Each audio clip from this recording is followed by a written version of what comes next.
How's it going, everybody? It's the CDH Warrior And his dad.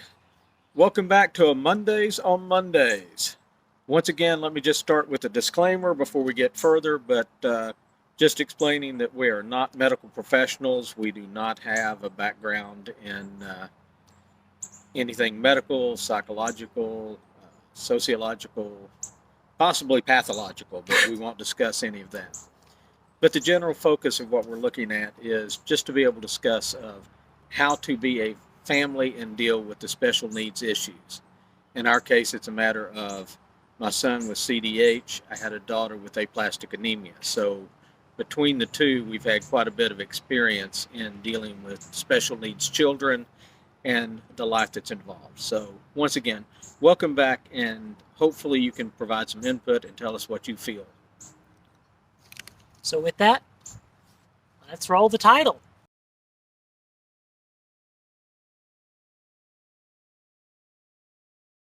Okay. Welcome back once again.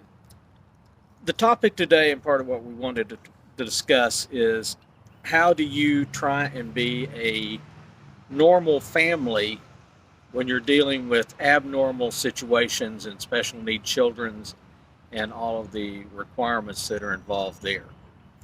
And, each family, each group, each child is going to have unique situations. But when you come home from a hospital and you've got a child, and many times you're having to deal with heart monitors, SAT monitors, in some cases, a central line. You're dealing with oxygen tanks, kangaroo pumps, G tubes, the feedings, all of those things that are required. Whenever you go out just to do anything that would be a normal function, go shopping, go to a restaurant or something like that, it becomes a major endeavor. And in some cases, it becomes difficult because now you're out in the real world having to deal with the reactions and how other people interact and deal with that. So I'll pass along some of the experiences that we have had, but we'd also appreciate people coming back. But I know just in our unique situation, my son came home, and he was born on the first day of hurricane season in Florida. And soon after he was born, there was a hurricane. We had issues. We dealt with that back and forth. While he was in the hospital, when he was first released from the hospital, we actually brought him home during a hurricane that was coming into the Gulf Coast. So while we were coming home and taking care of things that direction and trying to figure out how to travel with him comfortably and safely, we actually had a healthcare team that was at our home setting all of the necessary items up, the oxygen, all the medical equipment, the IV systems, hyperalimentation, all of those things in place. But then they were also helping us in looking at, okay, what if we had power outages? What if it was an extended problem? How would we deal with that? So it becomes a major endeavor from that standpoint, doing that. We were home for a few weeks. He went back into the hospital for further surgery, more for, the CDH had pretty much was under control. His breathing was under control. His heart was under normal operations. But we had GI issues, and we had to go back to the hospital for the surgery involved there. We were fortunate in the fact that the hospital and the medical staff provided us a few weeks to go home and try and be a normal family. It's difficult for a child psychologically being born, living their life in a NICU. There's a point where you have to be able to get them into a normal household environment just so they know that there is life outside of the hospital. But then we were able to get him back to the hospital, do the surgery. The surgery was successful. Life was going on normal for a month or so. And then we had another major hurricane come in. And I do remember the episode with this because it was a surprise hurricane that came in. It was back in the days when Hurricane Opal came. Uh, I had been monitoring that from a personal basis and from a work basis because we were trying to figure out what we needed to do with work. But the weather forecast was, well, it's just sitting out off the coast. We were waiting that night and said the next morning we would have a staff meeting, kind of look at what the NOAA National Weather and the weather services were providing. Then we'd make a decision of what we would do with work.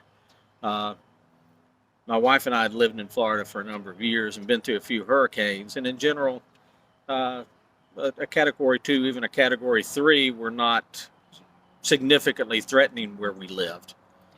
So we didn't worry about it. At 4:30 the next morning, unexpectedly, the reports came out, and this was a Category 4, potentially a Category 5, and was heading straight in, was expected to make landfall between 10 a.m. and noon.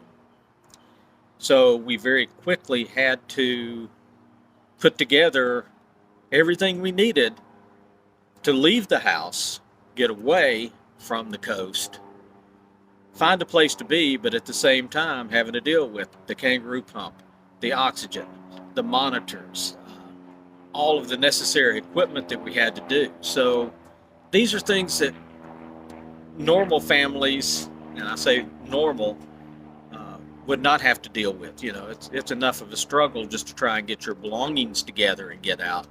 But then when you've got to take healthcare equipment along with you and get on the road, that becomes much more difficult. We were fortunate that we were able to get out. Traffic was quite extended. It took us a while to get there, but we ended up staying with family 8 hours away. Now, I say 8 hours, it took us about 15 hours driving. So you can understand it was quite an endeavor to go through a lot of those type of things. So like I said, this is where you try and look at, okay, as a family, how do you function normally in abnormal situations? And we had quite a few abnormal situations. But part of what I wanted to try and talk about and address here is the normal issues that you have. Like I said, just going out to the mall or going to shopping or going to a restaurant and having to deal with folks that are not sure what your situation is, what the conditions may be, and some of those type things. And I'm going to bring up an example that was difficult for me, and I understand some other families may have those type issues, is, you know, we chose to take my son to church with us. And going to the church that we had attended, and we're coming in basically with, you know, full cavalcade of all this equipment and things, and setting up in the church and trying to find a place. And there were actually people in the church who were not comfortable with us being there and saying, well, you know, you can put your child in the nursery, you know, and there, you know, that's a better place. It won't make as much noise and not as much a disturbance. But it was one, when you have a child with special needs and has those requirements, it's not a matter of being able to find someone that can handle those type situations. Yeah. So this is where you have a lot of difficulties. Some of the other difficulties is, you know, if you just needed to go out as a couple, trying to find somebody that's as a sitter that understands what all's going on. A babysitter that you can bring up to speed on those type things. In your case, we were fortunate that we had a healthcare nurse that would come. Healthcare would come twice a day to help with various items that were involved. But one of the nurses had a daughter who was babysitting age. and we could actually utilize her a few times. It was rare that we had those instances, but there are times when you have to. But we knew in that case that if she had questions, she could talk to her mom. Her mom would help her through that situation. So it was a learning experience for her, and it was a learning experience for us, but it was also helpful to know that we had a caregiver that could take care of those things. Yeah. One very unusual situation, my daughter, as I said, was aplastic anemia and had to have a bone marrow transplant and had to do anti-rejection and a lot of other medications involved. In that case, we actually had to get babysitters to come in and help take care. And it's a difficult discussion when you're trying to talk to babysitters and explain, okay, we need you to understand that you're going to be dealing with a drug that is called thalidomide. Thalidomide was banned back in the late 60s, early 70s because of birth defect issues that were affected. But it was used in certain cases, and in her case, we were using it. But along those lines, we actually had to talk with the babysitters and explain, you will have to give her a dose of this. You will probably not be exposed to this.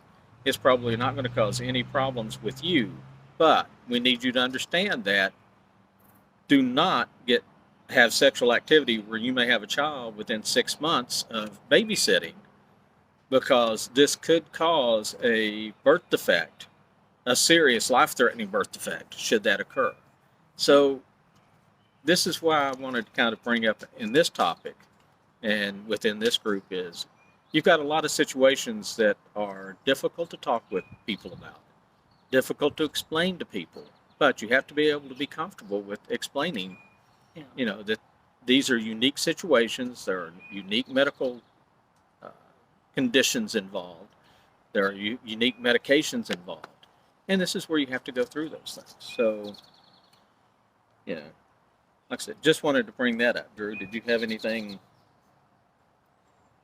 that you can think of in yours? I know part of what I wanted to bring about is not only is it those times, because I could talk to it from the family standpoint, but it's also from the child standpoint of having to explain to good grief, yes, fellow students in classes, people trying when you to start explain working. what you've actually been through is nearly impossible. I'll go ahead and admit, even as an adult, and I'll probably touch on this more on Thursday, is trying to explain, now that I'm at an age where I'm dating, it's tough because you have to figure out, okay, how much do I explain? How much do I leave out? How much do I omit?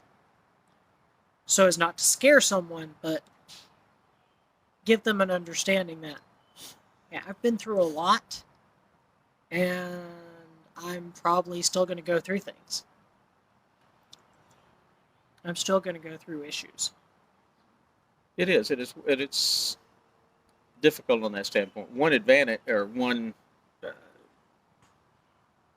thing about the CDH issues that we talk about is, in general, most of the conditions are correctable. Yeah. So an almost normal life is possible. You can do that. CDH occurs similar to cystic fibrosis. And we actually had a respiratory therapist that worked in your treatment when you were in the hospital. And her husband was cystic fibrosis. And that's a long-term, life-threatening issue.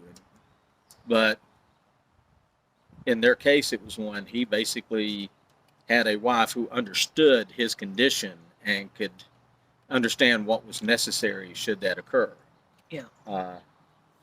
Part of the thing with a CDH or some other anomaly like that where there's been surgeries and things and significant medical issues is it may not be something that is a day-to-day thing, but your spouse, partner, whatever, needs to understand the medical background so that should something unusual occur, and you have a seizure, you collapse, there's, something is going on, that then they can be able to explain that to the doctors, caregivers, medical personnel, those type of things. Of, okay, yeah, you have to understand limited lung capacity. There could be cardiac issues. Uh, you know, there could be GI issues involved. There could be major organ issues involved. So, as I said, that's kind of things that you look at for the long term that aren't necessary, but something that you need to keep in the back of your head to make sure that the people that are involved in your circle and close to you can understand what to do with that. And it's very difficult. From the family standpoint, you've got to try and explain to your family members and get them up to speed on the medical issues because they're in some portion going to be involved in the care with that child. And you've probably heard the expression that it takes a village to raise a child. When you've got a special needs, you'd need an entire city. Yeah. Because you need a lot more capabilities that understand that. And many times it's difficult for us. I know we've moved around quite a bit, so we've changed doctors, we've changed medical capabilities, and you go into the doctor and first time, and it's like, okay, you've got this little 5-line place, medical history, and you go in and basically say, okay, I'm going to need more paper. Or if you're really useful, and this is what my wife would do, is she basically kept a computerized sheet and kept a file, and she would bring 3 or 4 pages of, okay, this is a summary. Yeah, this is the summary of what's going on, not the whole explanation. So again, those are the type of things you need to deal with. In my daughter's case, it was a matter of having to deal with the fact that she had to go through chemo and radiation at a very young age. So now at this point, it's a matter of just making sure that she can communicate to her doctors and medical care people and those that are close to her of, okay, these are things that I have been through. So these could have an effect on the long-term aspects of health. So I know we kind of geared this towards the CDH, we do this towards the special needs. But part of this is also just trying to get to a point where, okay, you understand that for the first year or two, you're going through some significant and major medical issues. You're going through trying to see if you can provide a healthy life for your child. And then you're looking at the productive life for your child, making sure that they're hitting the developmental milestones, that things are kind of hitting close to target where they are, because some things are going to be delayed. Because if you've got a child that's laid up in a NICU for 6-8 weeks, they're not going to be walking and moving on the same pattern of other children that age because they've got a delay there. Yeah. So it's going to take time in those cases. But then you start looking at, in the longer term, what are some of the milestones and things that you expect and where you want to be, and how can you help develop towards those? So, I know we've kind of rambled a little bit, but this is a focus of trying to think that, this is something that you don't have to just announce it everywhere you go, but you need to make sure that there are key members of your family and close friends that understand the situation. In our case, it was very helpful because when you were born, we were comfortable in a community and we knew a lot of resources there and people that could help us with that. We moved from there when you were only 2 years old. And when my daughter, find a whole new one. We had it, but it was one. In our case, it was helpful because one of our best friends was part of Babies Can't Wait in Georgia, which was a childhood intervention program that would help deal with children under the age of 5 that had medical and health issues and developmental issues. So that helped. neighbor behind us was part of the Southwest Georgia uh, healthcare system, so she was able to provide support there. Some of our friends and neighbors were doctors, so they were able to help provide support. Uh, so this is where you start looking at, okay, who do you know? Who do you know who knows someone, and how can that work from there? Uh, Again, when you were born, it just happened that one of our best friends had just started working, and she was working for United Cerebral Palsy Center, and the UCP Center was basically the local place that had the therapist, Yeah. which helped us get into a therapy program that we could be comfortable with very quickly. Yeah. We had tried another therapy program, we weren't as happy with it. Yeah. So as parents and as a family, you have to look at what works best for you, and it may not be your first choice. Sometimes there may be others that you find, but try and utilize the resources you have, the people you know. Try and look at that 6 levels of people that you would know, and try and make sure that you have all the available resources that you can when you need them. Yeah. Okay. Is there anything else that you can think of that we need to add for today? Not that I know of. I'll probably touch more on this on Thursday and try and open up a good bit about this. Okay. Just from the survivor's perspective. Okay. That sounds good. Once again, we just want to say we're not doing this from a medical standpoint or any professional standpoint. We're just a normal family that had some unusual situations, and we're trying to help work and share that with other families that have similar type situations, so that we can share our experience, but then we can also help you learn from other people who are going through similar situations as yourselves. And we work as a city to help for the betterment of our children and our families. So once again, from Mondays on Monday, thank you very much for joining us. Have a great day.